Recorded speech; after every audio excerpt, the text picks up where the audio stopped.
Hey, what's up, everybody? Welcome to another edition of The Breakdown. We've got a nice big slate to go over today, and thankfully, I do not have to do it by myself. We got Sam back from the Source podcast. Had a ton of fun breaking the slate down with you last week, man. Thanks for coming back. How's it going today? It's going great. We got a big slate to go over. I wish the Knicks were playing better, but under the circumstances, I know it's a tough road stretch they got going. But I had a good NBA weekend, so looking to build on it. I had a good day yesterday. Got a little lucky buying the Warriors down to 11.5. That Steph 3 at the end of the game just made me feel like, all right, I got good things going for me. So I'm glad to be on the breakdown today so we can hopefully share some of that charm. Dude, I'm glad you're on a good streak. So I actually decided I moved stuff over to BetStamp now for the bets I'm doing, and I think I'm on 3 positive days in a row.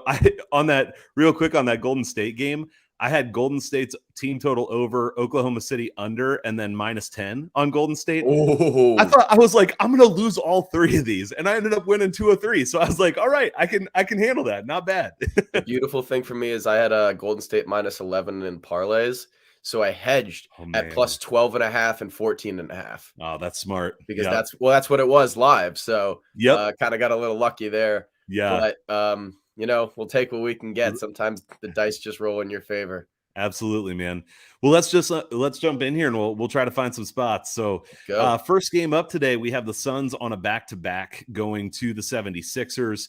Philadelphia -1. I think it might be 1.5 now, but 1.5, and the total's at 218. Any thoughts you have on this one? To be honest, I really wanted to have a play on this game because it looks like it's going to be the best game on the slate. And, everyone, if it's the game you're going to watch, you definitely want to have something on it, obviously, as a degen like myself. But I really could not find an edge in this game. I don't have one. I liked the under until I saw what it was at. Yeah. Phoenix on a 3-4 back-to-back. Phoenix has won the last 4 matchups between these two. I mean, there are a lot of numbers I can go into to show why I don't have an edge, but the long story short here is that I don't have one. I don't think either team plays too well on the rest schedule that they're on, and I couldn't find any numbers showing that Suns are too porous against centers for Embiid or that the Sixers are too porous against guards like Paul and Booker. So I don't really have anything I can find on this game. Great, man. And yeah, I'm actually with you that stuff kind of points both directions here. For a while, I was kind of interested in Philadelphia when they played at home playing against them because they weren't playing very well at home, but they have been better in their last 15. They're 6-3 and their last 15 games overall, but 9 at home. Averaged 109.2 points and have had a plus minus of 4.8. So that's been better than earlier in the year. The good thing about the Suns is on the road lately, their defensive rating in their last 15 has been, and again, it's not 15 games, but their last 15 overall, 104.4 on the road and 111.4 at home. So they've been playing some pretty good defense on the road. They're also 6-1 against the spread in their last 7 road games, while the 76ers are just 3-7-1 against the spread in their last 11 at home against a team with a winning record. That's one of the things I think here is that overall Philadelphia has had a little bit of a soft strength of schedule, I would say, where it hasn't been quite as true for Phoenix. And Phoenix has been on a really solid run. So this certainly isn't my favorite spot of the entire day or anything, but whenever the Suns are getting points, I tend to lean a little bit toward liking them getting those points. So it's a small amount. It's close to a pick'em game, but I think that I like a little bit of an edge toward the Suns here, but nothing massive. Yeah, I think it's closer. I think last I checked, let me look at Vegas Insiders to confirm, because I think that the world's agreeing with you. It's down to okay. Yeah, I was at a pick'em earlier today. It's back up to 1 now. So never mind. Yeah. Because I was gonna say it looks like the world does like Phoenix getting points. But I do like that analysis as well. Philly has had somewhat easy strengths of schedule, although I will say that their first half against Dallas was incredibly impressive. The second half, not so much. But it did show a lot for them. And they have had a good couple of previous games, I think, against decent opponents. I can't remember necessarily. But yeah, I think the Suns getting points is always value. I mean, when you look at how talented that team is, how well coached they are, and how well they've been playing defensively on the road, the reason I liked the under is because of how well both teams have been playing defensively in their respective splits, Sixers at home as well, and on their rest schedules. But sadly, I just can't. Two teams this talented, I just don't think I can take a 217, Yeah, totals on 218. totals on both of these teams can be tricky. So I'm with you. All right, so I know the next game is one you're interested in. So let's move on to the Celtics and the Nets. Boston -8.5. The total's 216.5. Lots of drama in Brooklyn. So what are you thinking here? So I'm from Brooklyn, and everyone always asks me why I'm not a Brooklyn fan, as if, people weren't allowed to be NBA fans in New York before they moved to the Barclays Center. So I always hold a little bit of a grudge against them for that. But in all seriousness, Brooklyn, the things that go for them in this matchup are not necessarily true without their three best players. They're great on one day of rest, but not necessarily without their three best players. Boston, as we've discussed in last week's episode, have the best defensive rating in the league since January 1st by 3 whole points. They've been giving team fits in this scenarios. The Nets are 29th, so there's a huge disparity there. The Nets are 5-12 straight up without Kevin Durant. I was looking at that before I even heard the Harden news. Boston has won 5 of their last 7 games. Have won their last 5 straight games and 7 of their last 8. 6 of those 7 wins came by at least 9 points, and they held all but at one of those opponents to under 100 points in each of those games. The Nets are 23rd in bench minutes per game, so the guys replacing Kyrie and Harden are not necessarily going to be the biggest contributors, and the guys who replace them are not going to be big contributors at all. Brooklyn's obviously lost 8 straight. 6 of those have been by double digits. And Boston's 8-4 as road favorites against the spread. So I really do like Boston here to win this game by 10 plus points. I like the 8.5. Yeah, man, I'm 100% with you. Boston just feels like one of those teams that gets really hot. This is like the run that Dallas had defensively up until about the end of January, and then they stumbled a little. I mean, they're going to be a good defense, no doubt. But Boston feels like they're just on one of those defensive heaters right now. Just to add to the stats you already shared, defensive rating of 95.7 in their last 5 away from home, which is just filthy. Like, for context, the best defense, I'd have to go look, but the best defensive rating in the league this year for the season is probably 102, 103, 104, all the way up to 104 now. So maybe. Yeah, so 95.7 is pretty insane. And granted, it's a short time period, but that's how well they've been playing lately. Also, on one day of rest, Boston has an offensive rating of 115.1, which is pretty solid for them, and a defensive rating of 96.4. So it's just another one of those metrics to say good defensive spot for them. Brooklyn's played 9 of their last 11 games on the road, so they've been on a long road trip. And this is like one of those take it with a grain of salt things, that I throw in sometimes, but I'll just say it anyway. They've had a road trip of 4 more games only twice this year, and in each instance, they didn't play well in their first game back home.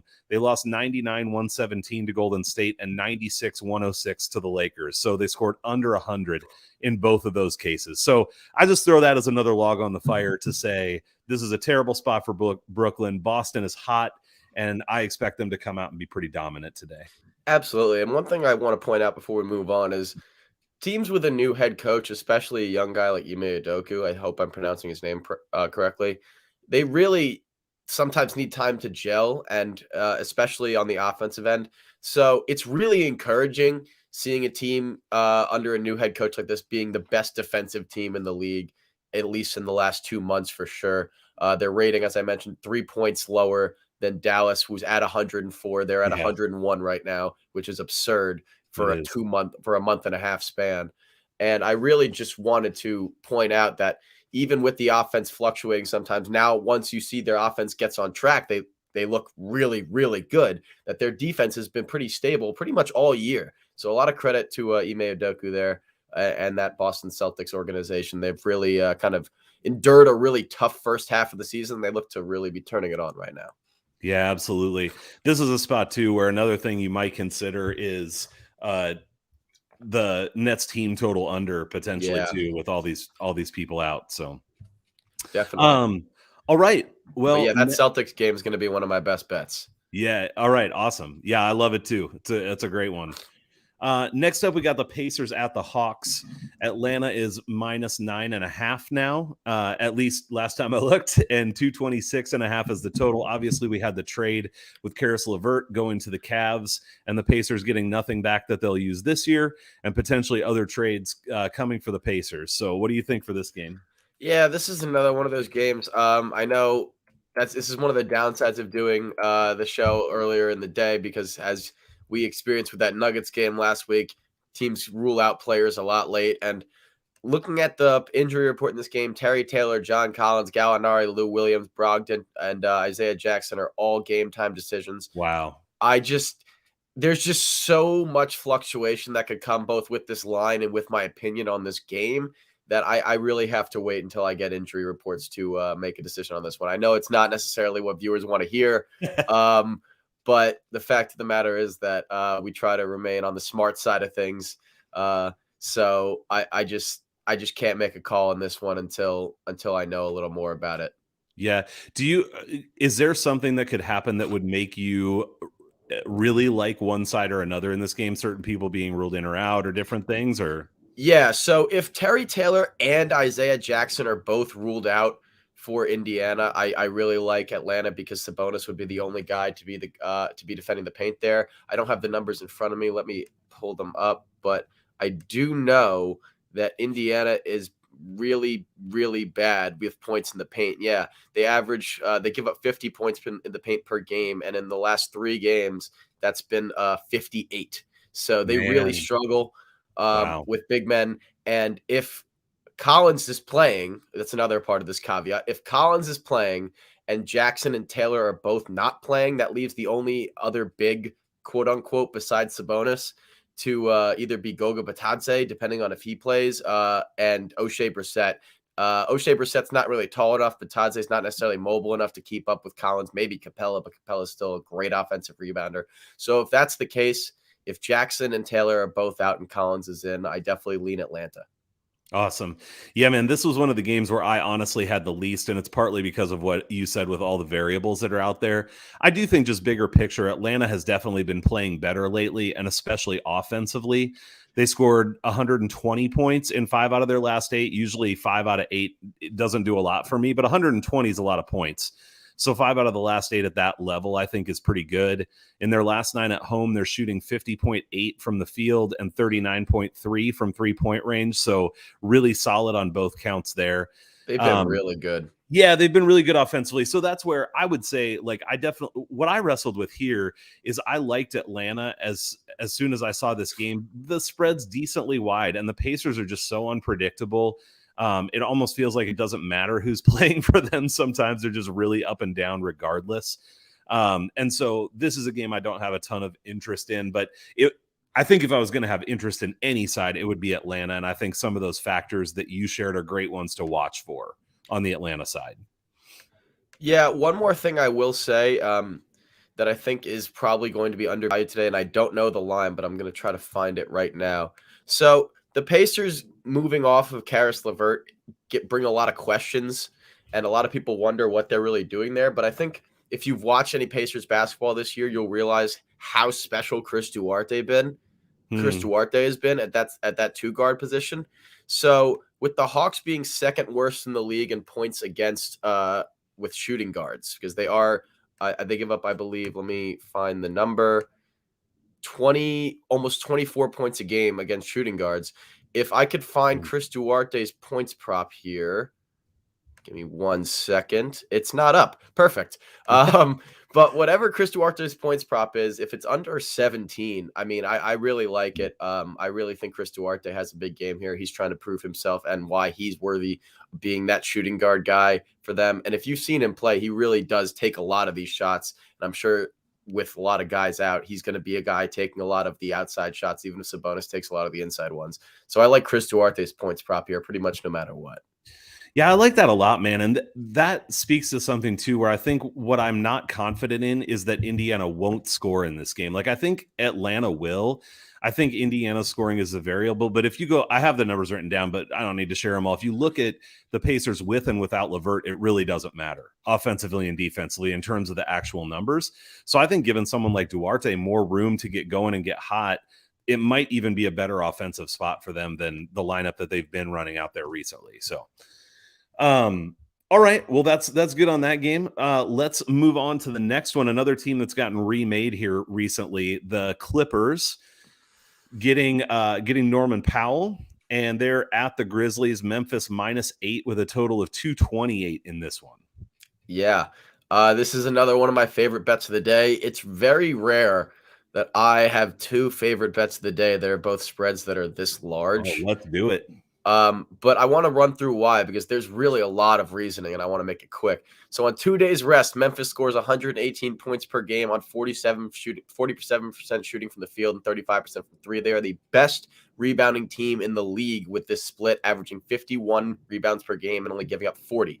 The Clippers are the third worst team in the league in rebounding on 1 day's rest, giving up 47 per game and only getting 41 or 42. Clippers are 11-15 on the road this season. Memphis has had the 5th ranked defense since the start of January. The Clippers are 18th. The Clippers are 24th in offensive rating since January 1st. So they don't necessarily have either thing going for them.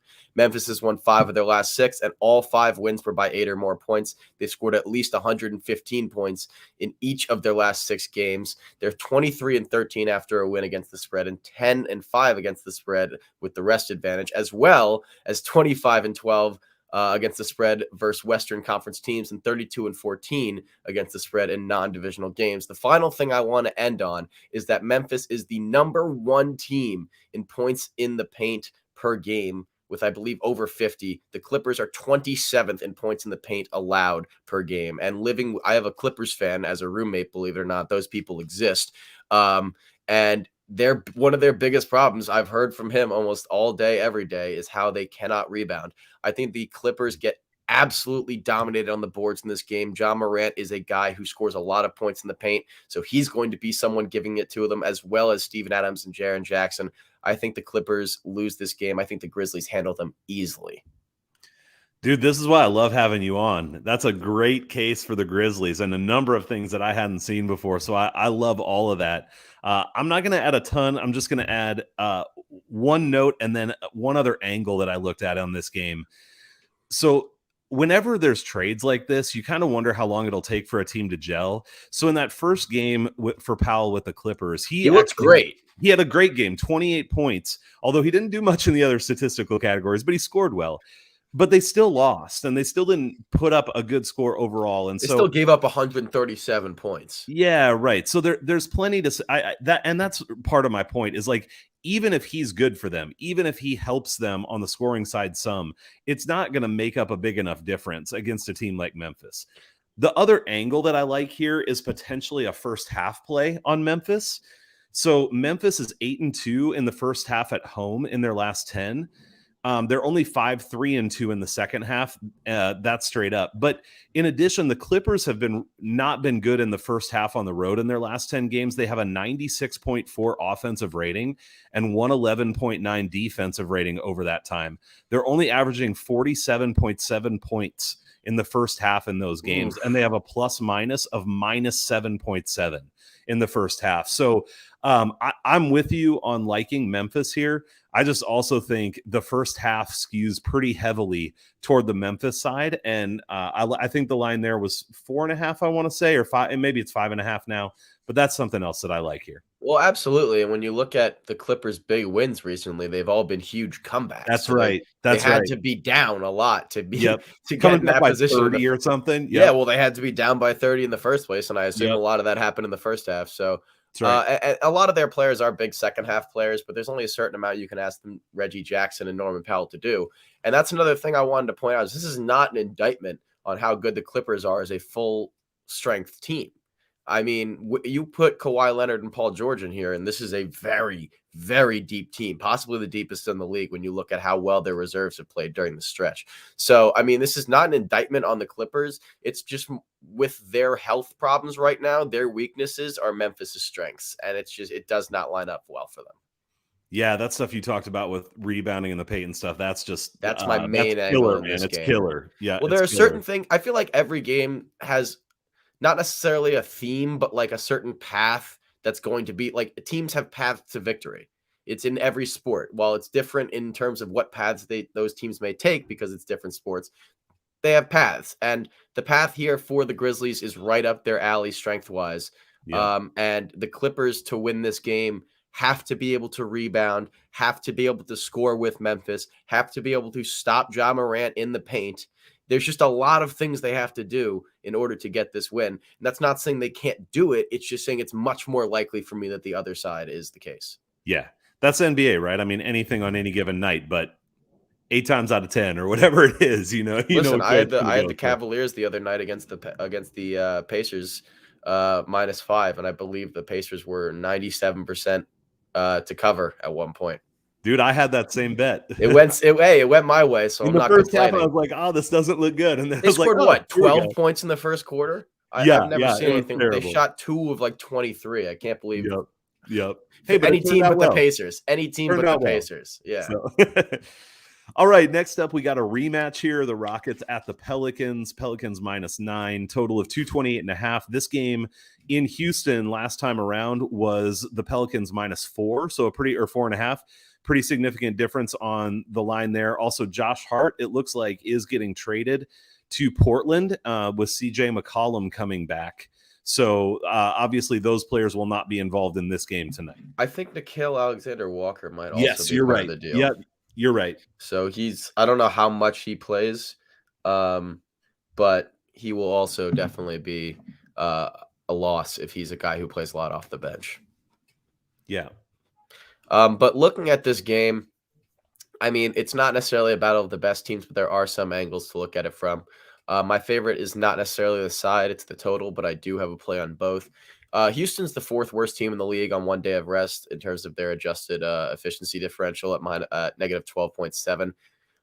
New Orleans is 1-4 without Brandon Ingram and 7-3 with him. So I think that speaks to how well he's been playing. I think he's been 25-5-5 since he's returned. So that's been a huge thing. Houston, we talked about this last week as well. One of, if not the worst defense, one of the worst, if not the worst defense in the league at on one day of rest, giving up 115.5 points per game on 47% shooting from the field, 34% from three.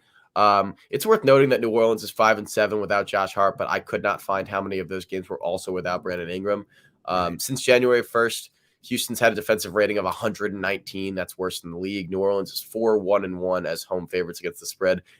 The over is 8-1 in divisional games for Houston, and Houston has put up at least 100 in every game played since January 10th. They also have the fastest pace in the league.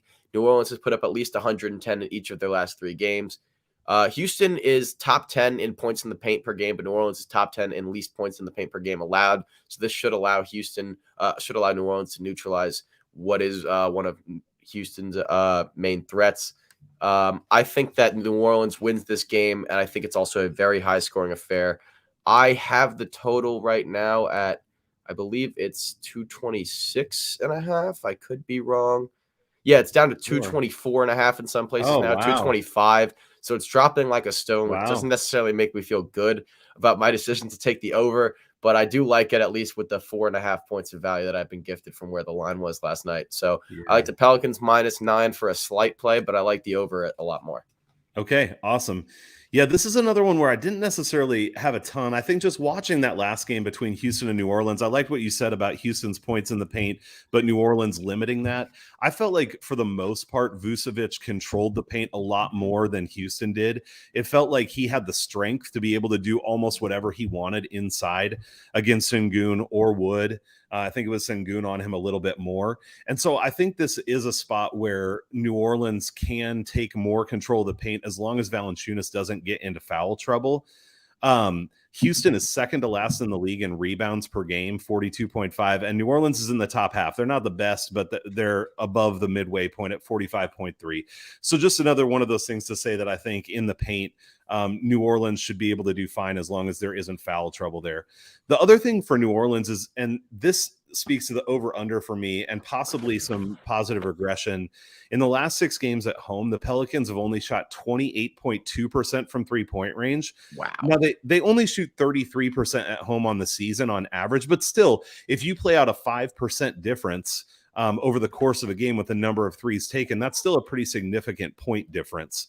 So I would like them to be able to recover a little bit, shoot a little bit better here. And I do agree, watching that last game, man, Ingram is in a zone. He's just such a difference He's maker. doing whatever he wants. Like, he's scoring.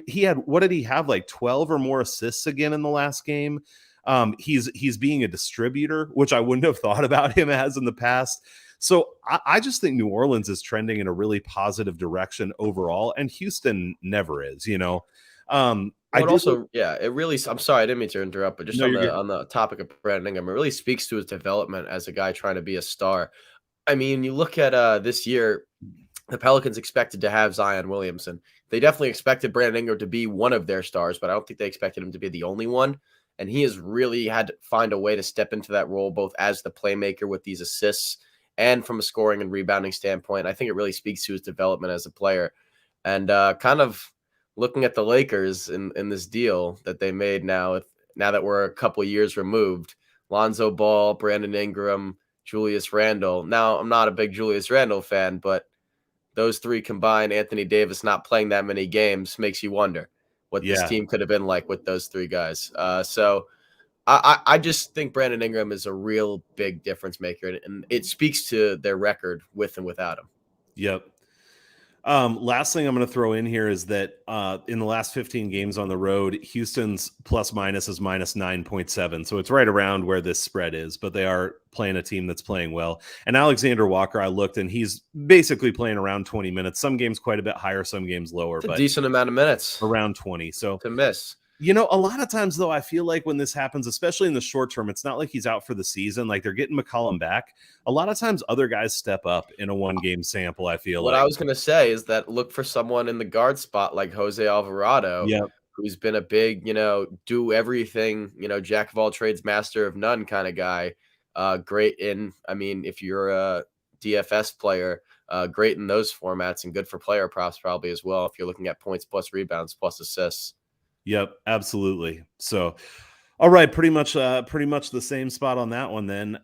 Next up, we have the Pistons going to the Mavericks, who have been playing better on defense again. Dallas is minus 12 in this game, maybe 11.5 some places. 213.5 is what I have for the total. Yeah. So this game was kind of tough for me, and it's not a big play whatsoever because I never like taking the Pistons. Spoiler alert. But this is really dependent on if Cade Cunningham plays, because if he doesn't, he's a game time decision, and they're 1-11 without him this season, averaging 100 points a game and 15 turnovers on 40, 31, 75 splits. So just really bad in all facets. Dallas, obviously, as we've talked about before, is the second best defensive rating since January 1st. Detroit's 25th. Detroit, however, has lost, even in their 4 straight losses, has lost each of these games by 13 or less points. So that is something to look out for. They've stayed in all of them. Dallas, in their not 4 straight wins, but in their last 4 games, has had a winning or losing margin below 10 points. Dallas is also 12-17 against the spread after a win. Detroit is 23-17 against the spread after a loss. Detroit is actually better against the West against the spread than they are against the East. They're only 11-13 against the West, which is not that bad. Dallas is 7-11-1 against the spread against the East. And neither team scores too well on one day of rest, which I saw the total being really low. So that doesn't really make me want to take the under, but it does make me think that Vegas thinks this might be a closer game than intended. And that's why the line has dropped to 11.5 and 11 in a lot of places. So I like Detroit at plus 11.5, plus 12 if you can find it. It's not a pretty bet. It's not one that you're gonna, send to your buddies and be like, everybody take Detroit plus 12. But it's one that I'm gonna take, and if it hits, I'll be proud of it, and if it doesn't, I'll act like it never happened. What I hear you saying is Detroit plus 11.5 is your lock of the century. That's absolutely of course of the year. Of course, awesome. Well, so I'm gonna throw a good bit of numbers out here on this game. This is one that I'm interested in, but there's a little bit of a clash in turn. I think actually where Vegas has the total set is really instructive, because this is a game I could kind of see going either way in terms of scoring. And so where the total is does tell you what kind of game Vegas thinks it's going to be. So Okay, Dallas. Sorry, I have to read my notes here. Dallas has won 5 straight at home. 2 of those were by 10 or more points. You alluded to that. They've held opponents to 105 or less in 9 out of their last 10 at home. So we talked about they've been playing good defense. But here's what's more interesting to me. Their scoring at home in that stretch hasn't really been that great. They scored 132 against Indiana, but in 7 more games at home, the most they scored was 107. 104 twice, 103 twice, 102 and 101. So not scoring a ton. Detroit does not score great versus top 10 defenses, but it's a little up and down. So in their last 7, they have 4 games that are under 100 points, but they do have 108, 112, and 115 as well against those kind of defenses. Detroit does give up a lot of points on the road. I mean, I have all the numbers written out here, but most of them are 115 plus. Their defensive rating in their last 7 away is 120.6 versus 114 at home. Where their offensive rating in their last 7 away is 105.2 versus 110.6 at home. So they haven't been as good on the road as they have been at home. But there's a little bit of a clash here between Detroit tends to give up a ton of points on the road, but Dallas does not score much at home. Like they tend to, and that's why I say seeing Vegas's total makes me think they think it's going to be a low scoring game. Scoring, and both teams shoot terribly. Yeah, not right. a game you want to watch kind of game. And doesn't this just seem like the kind of game that the Mavericks inexplicably lose? I'm sorry, but like it just feels that way. They've won 5 straight at home or whatever. They look great defensively, but isn't this just the kind of game that they lose for no reason? I'm not saying Pistons money line, but right. It just seems like this is not a game they're not going to perform well in. Well, and it's another one of those when the spread is this big where you get those backdoor covers coming in as well, where Dallas is up 18 points with 5 minutes left. So they kind of, shut it down a little bit. And then Detroit ends up losing by 9, So I agree with you. I actually haven't made a play on it yet, but I do have written down here that Detroit would be the side I'm interested in. The Pistons also are 4-1-1 against the spread in their last 6 games at Dallas. So that's another thing just to throw on that side. I'm not too interested in the total here because I think I would potentially lean over actually, but you have to. I don't feel strongly about it. So that's something I'll stay away from. So yeah, I feel like if the slate was smaller and we didn't have as many games, I might look at the over. But just with so many different plays that we could make on different games, I just haven't really made a decision on whether or not that's something I find value in. Maybe if I see it drop another 2 points, that will find a little value for me. But I don't know. Not necessarily right now. Yeah, and maybe it will. People like to bet under, and I sometimes like to bet unders when Dallas is playing. Depends on Dallas and Detroit. I mean, come on. Yeah, right. Absolutely. All right, for this next one, I got to temporarily pull out the other hat. I got to find one. We got the Knicks at the Nuggets. Denver is -8. Oh, my camera's going all crazy. It doesn't like the Nuggets hat. There it is. You got Nuggets on one side here and Knicks on the other side. Although I think if we were going to bet on it, we both would want to bet on the side that was going to win. So Denver -8, 219.5 total. What do you think here as a Knicks fan? So, as a Knicks fan or as a bettor? Because you could give me the better one. So, here's what I'll say on this game. The Knicks, I watch every Knicks game, as you know, so I know a lot about this team. It has not been pretty. It has not been pretty by any means. First of all, the Knicks have lost 7 of their last 9, and they're on a 3 games and 4 stretch on the back end of a back-to-back. Denver's won their last 5 matchups against the Knicks.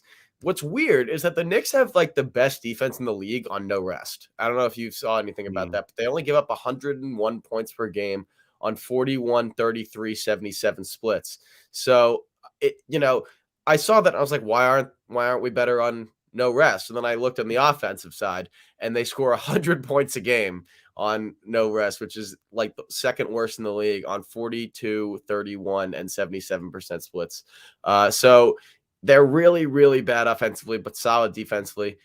Denver, for what it's worth, shoots 48% on 1 day of rest from the field, so 4th in the league. Defensively, they allow 107 points per game on 1 day of rest, 47, 34, 75 splits.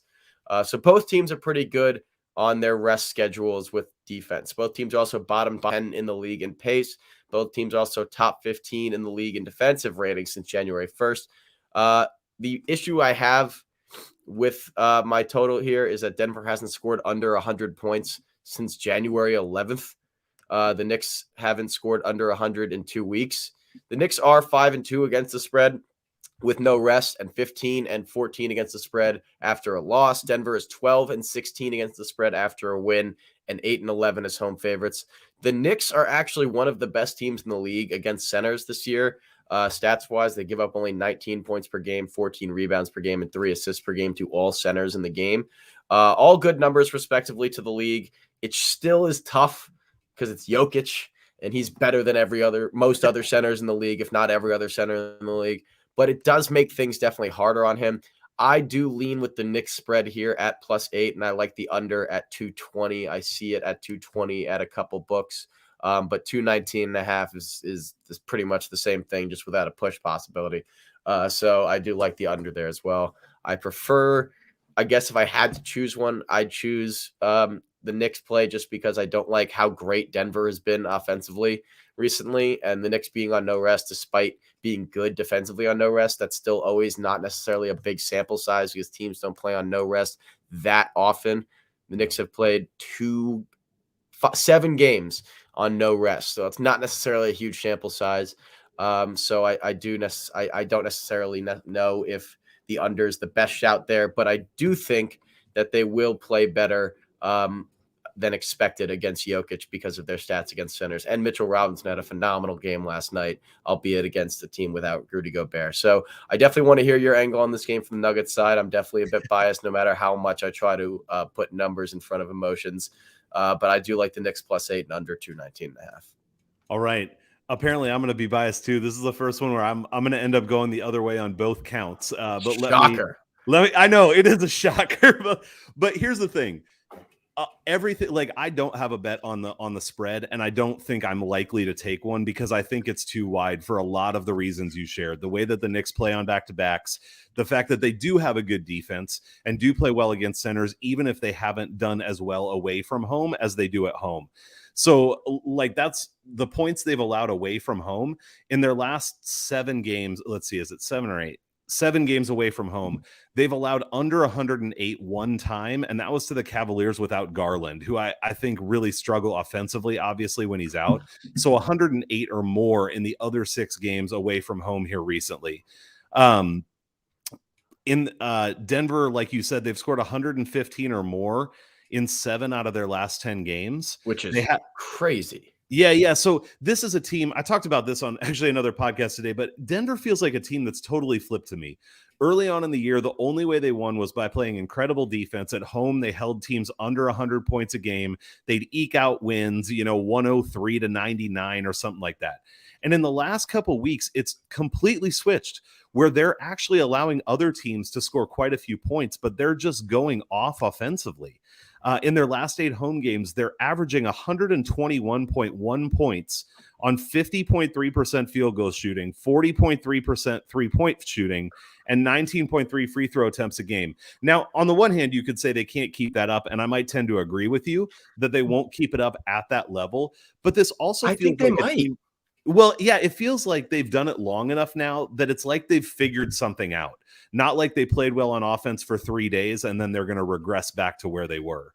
So, well, something, can I say something about that real quick? Yeah, well, something I've noticed is that their pace has dropped significantly over the course of the year, and their offensive efficiency since January 1st, they're 3rd in the league. I think something that they've really, and this is just my take on it, this is not necessarily how it's gone, this is just my guess as to how this has happened. You have Nikola Jokic, one of the best front court players in the league, also not one of the fastest. So when you stop running in transition as much and you run more of a half-court set, I realize they're missing Jamal Murray and Michael Porter, but when you do it this way, what that allows them to do, they made the trade for Bryn Forbes. You surround him with shooters, he's going to attract attention, especially more so in a half-court setting when teams have to account for him getting the ball in the post and getting him on the offensive boards. So now that they've slowed down a bit, I think they've realized that when they work through Jokic and he works from the inside out rather than from the outside in, running up and down the court, which is not his specialty, that they can really control the pace of play to their standards, not necessarily trying to play up or down with other teams. So I think that's something that Mike Malone really should get a lot of credit for. changing up losing two of your best players or the two best players besides Nikola Jokic on the team is really, really difficult, especially pretty much both in the beginning of the year. Murray obviously being out from the start of last year, but a lot of credit to this team. And I think that's why they can keep it up, is because if they just keep working with their pace and working in a half court set with Nikola Jokic as their centerpiece, rather than trying to run up and down the court and get those transition threes, they realize now they can get the same open threes by having people double Jokic. Right. So I think that's one of the reasons why it's going to stick for them.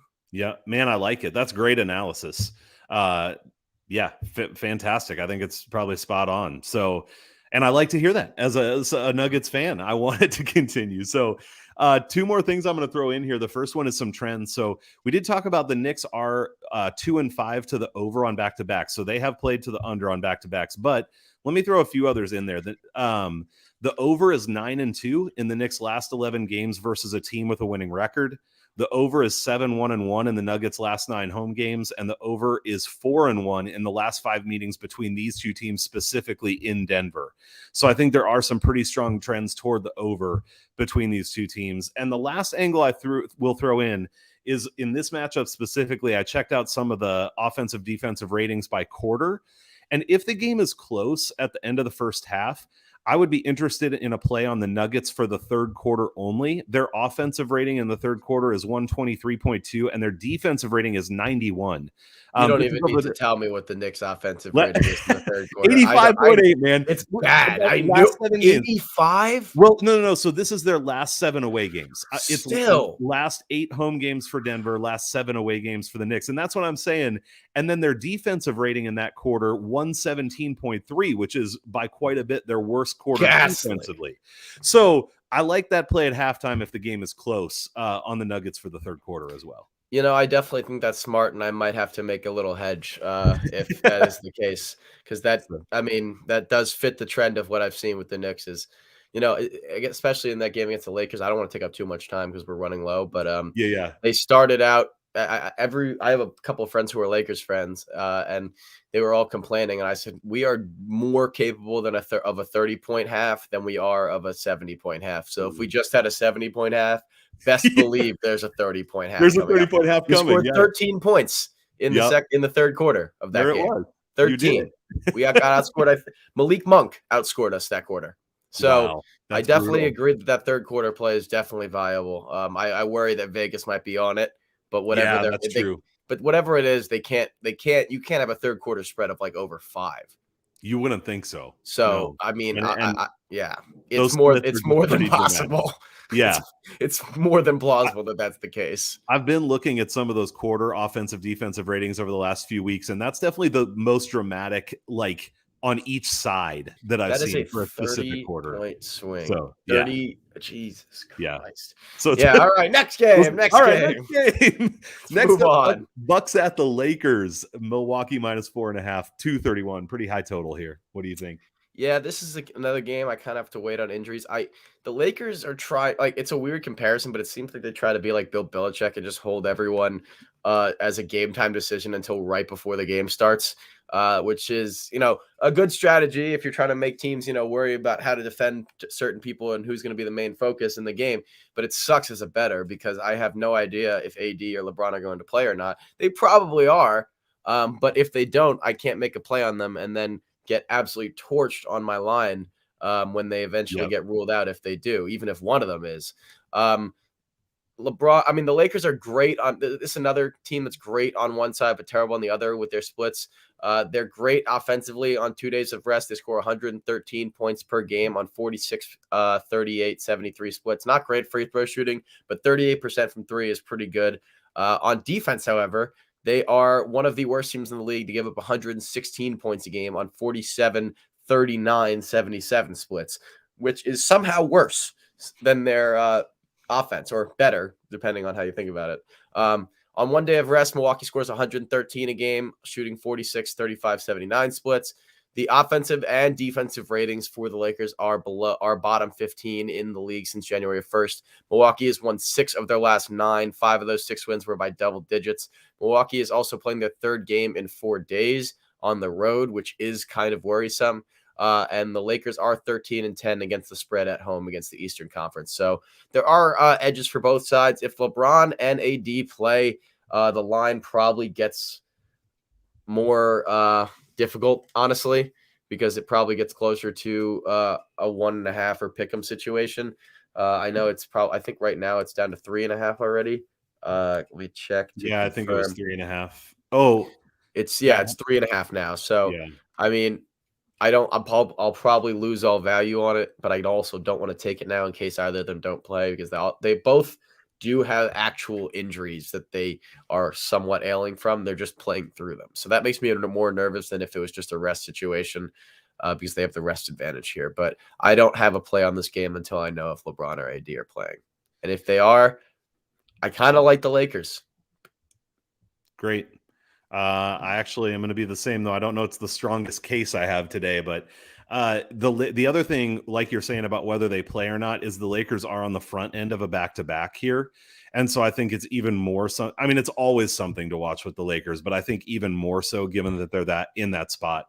You know, we talked in the last game about how the Nuggets have been really consistent offensively over the last couple weeks and maybe just are trending more positive.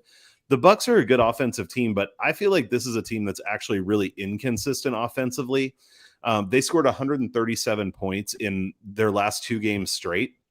And I looked back, and this is super small sample size, so I wouldn't put too much stock in this, but I share it to make a point. The only other time they've come close to that, they scored 136 in 2 straight games. And the next game, they scored 106. Like, if you look back over their game log, they absolutely can put out these massive offensive outputs, but they don't tend to do it consistently over a long period of time. And so, like, even if you look recently, 137, 137. Before that, they had 112, 100, 123, 99 in their last 6. So, like, yes, decent scoring, but there's 100 and a 99 in there. Like, it's just hard for me to hang my hat on the Bucks having an offensive explosion, even though, like you said, the Lakers are not a good defensive team. So it theoretically could be a good spot for them offensively. I think this is a Also, the little. Lakers are worse against guards than they are against big men, and that does benefit them in this matchup where they're the best players on the Bucks are. I mean, Drew Holiday. You could argue Drew Holiday is better than Chris Middleton, but it's Right. Chris Middleton is the all-star technically. So even if people don't agree with that, I might not either. But Chris Middleton and Giannis are both big men, and that does bode well, or bode better for the Lakers defense than if it was the other way around. Yeah, that's good. I like that. One stat kind of going against my lean toward the Lakers here is the Bucks do have a better point differential against the Western Conference, 6.6 versus 2.7 versus the East. So a little bit of a difference there, but you know, those stats, like, I do like looking at them, but at the same time, you'd have to go and dive into exactly what the Who schedule they was. played. Right? Like, what if they played the Thunder Did they play? twice and then the Kings? Exactly. And, you know, So I like to look at it, but that's why I don't put too much stock in it. So at plus 3.5, it makes me a little bit nervous. It had gotten all the way to 5 a little earlier. I guess I wish I would have jumped on that, but at the same time, but it does make me think that what, AD and LeBron are leaning towards playing. But can I right? really stake my money on that? Like, do I Yep. really? Is it really smart money to put that down before I'm sure that those two are playing? Exactly. And I don't think so. And with this total too, I mean, I can definitely see this game going over. Some of the numbers you shared earlier even added up to about 230.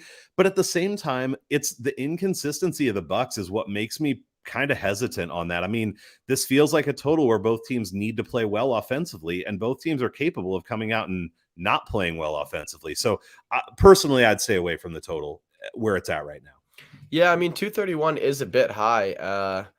I do just the Lakers have been so bad on defense on 2 days of rest. I don't necessarily think that I can bear myself to take an under when they're playing a team like Milwaukee that shoots very well on their rest schedule. But anyway, we got 2 more games to go through. So yeah, let's do it, knock man. them out. All right, next up is the Magic at the Blazers. Portland minus 3.5.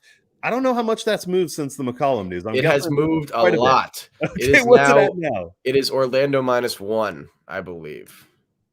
Orlando minus last 1. time I checked, it was Orlando -1, and that's what it is right now. Yeah. All right, I'm going to just change it on here so that we have the right number real quick. The total magically is now we have Portland 220. plus 1.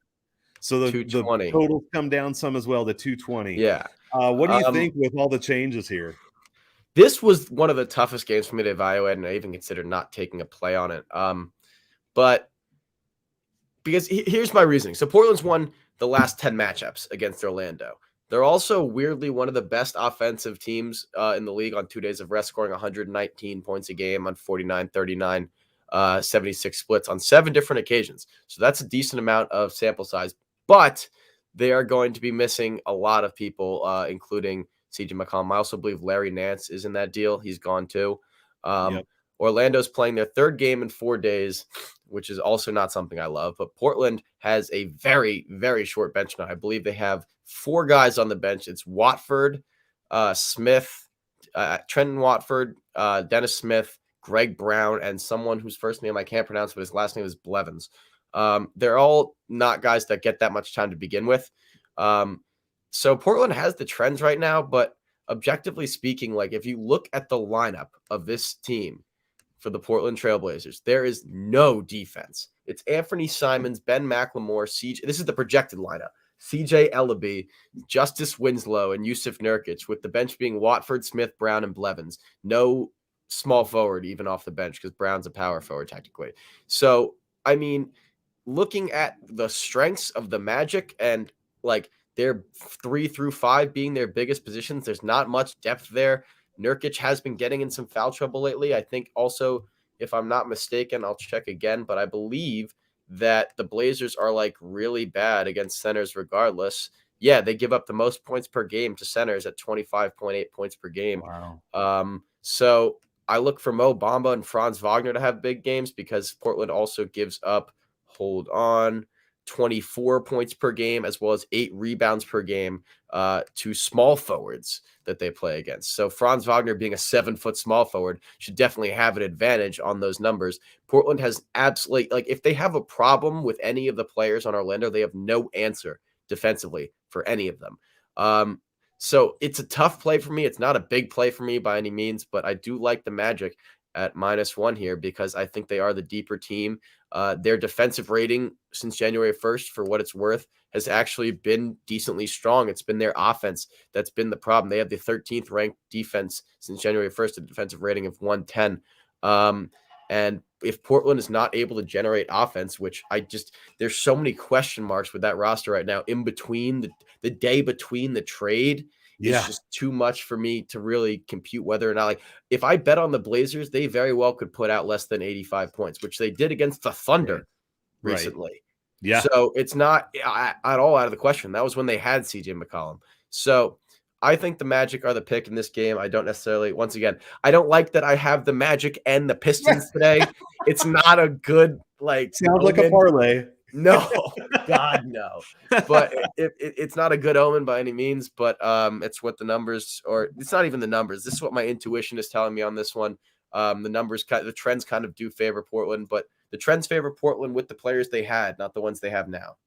Yep, that's right. So I won't add too much here, but I actually, with where this game is at now, really kind of do like Orlando a good bit. So a couple trends: Portland's 3-7-1 on the front end of back-to-backs in regulation. They had one game go to overtime, but they're 3-5 on 2 days of rest against the spread as well.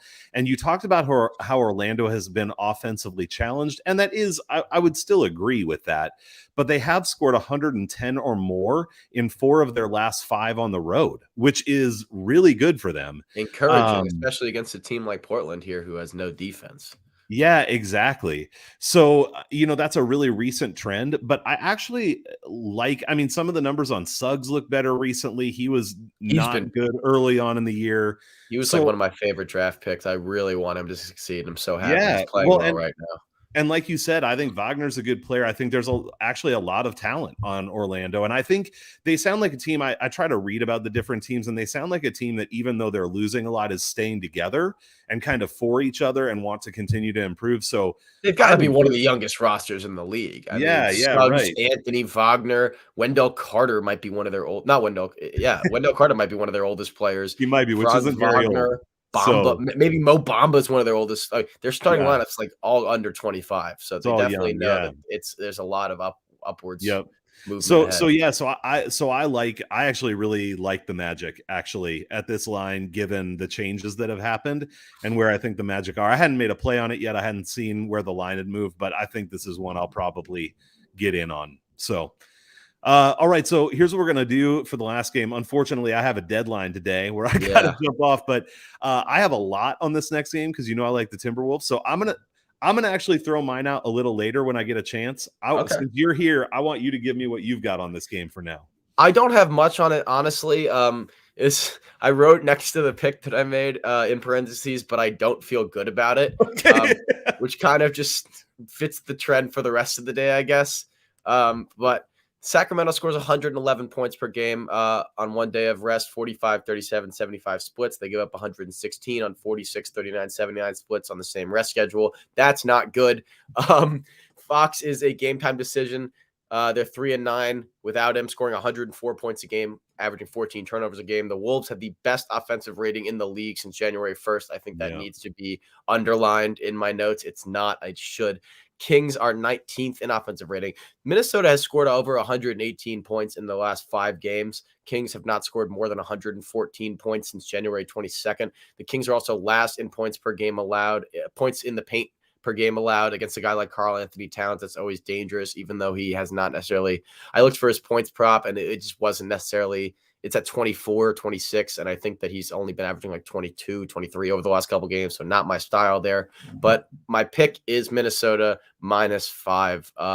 I think that's where it is now. Yeah. Don't feel great about it because I don't necessarily love if De'Aaron Fox plays Minnesota's defense, and I think this is going to be a high-scoring game. In those kinds of games, you never really know. And if De'Aaron Fox plays, then Tyrese Halliburton plays much better. That's just he's been playing terribly without him. He needs to be the second option to him. And if he is, then that's going to open up a lot of avenues that I don't necessarily love. But as of right now, Fox has missed the last couple games. I like the T-Wolves here, especially with Karl Anthony Towns putting in a good performance. T-Wolves -5. I have 5 seconds to spare. Dude, I like where your head's at. I'll share mine later on Twitter, but I like where your head's at. All right. Real quick, remind me, it's on Twitter if people want to find you so they can check out all the stuff you're doing at Source Podcast 11. Is that right? You can find us on Twitter at Source Podcast 11 or on our website, www.sourcepodcast.com. You mentioned use Betstamp. We're partnered with a company called SharpRank. They have an app that kind of tracks some of the smartest bettors out there. Not all of them, obviously, but some of them. So if you want to get over there and check out our page there, my account name is Source Podcast Schiller.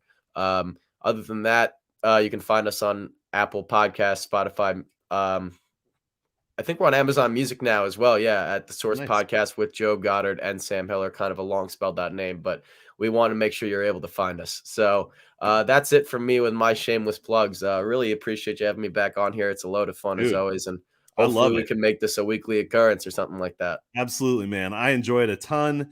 Please do go check out Source Podcast. A ton of awesome content. I said this last time, but I've been following them for a while, and just good content year round. So, and real quick, my Twitter handle is on the screen at NBA Attack. If you want to find the podcast version of this, the YouTube version, whatever, just go click on my profile. All the links are there. Thanks for tuning. Yeah, that's right. Big I love Tasty. That. Yeah, exactly. Big Tasty. Draws you in. Name, so. It draws you in.